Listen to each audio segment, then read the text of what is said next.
Now 3D Studio also allows you to right-click on any one of these buttons, and you can type in your transformation. This is what's called a non-modal dialog box, which simply means that I can still do other stuff in 3D Studio while this dialog box is open. Now, a lot of windows and dialogs are non-modal, just meaning that I can continue to work while these dialogs are open.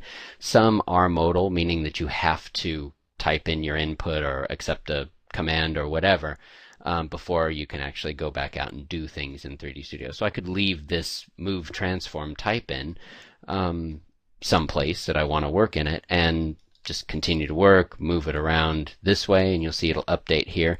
It also updates down here. Your coordinates also show up down here as well. So there's several different ways and places that you can move or rotate or scale something. Again, graphically here in the type in, so if I knew I wanted it to be 1 foot up in the air, I could type that in and it would go up 1 foot in Z. That's that direction up in the air. Now these spinners also work, so as I click on these I can spin it around as well. Spin it up and down and it'll update to reflect what I've done. And then another handy thing in 3D Studio, if you right click on any spinner, it will set it back down to its default or lowest value, which is commonly 0. Now down here, again, similar numbers, so a lot of times I don't end up using this move transform type in because when you're in a mode here, you can do the same thing right here, okay, by typing in a number or clicking on the spinners and moving it around, reset by right-clicking the spinners.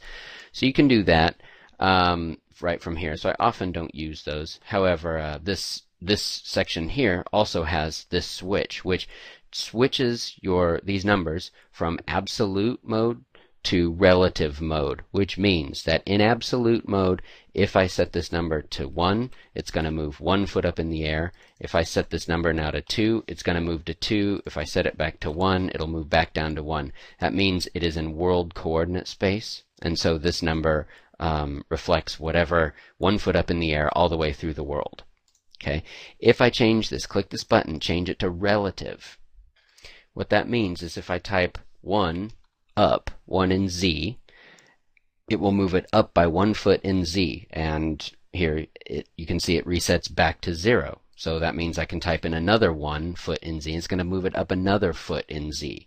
So I can go 1 by 1 by 1, and I can just keep moving it up by 1 foot by 1 foot by 1 foot, one at a time.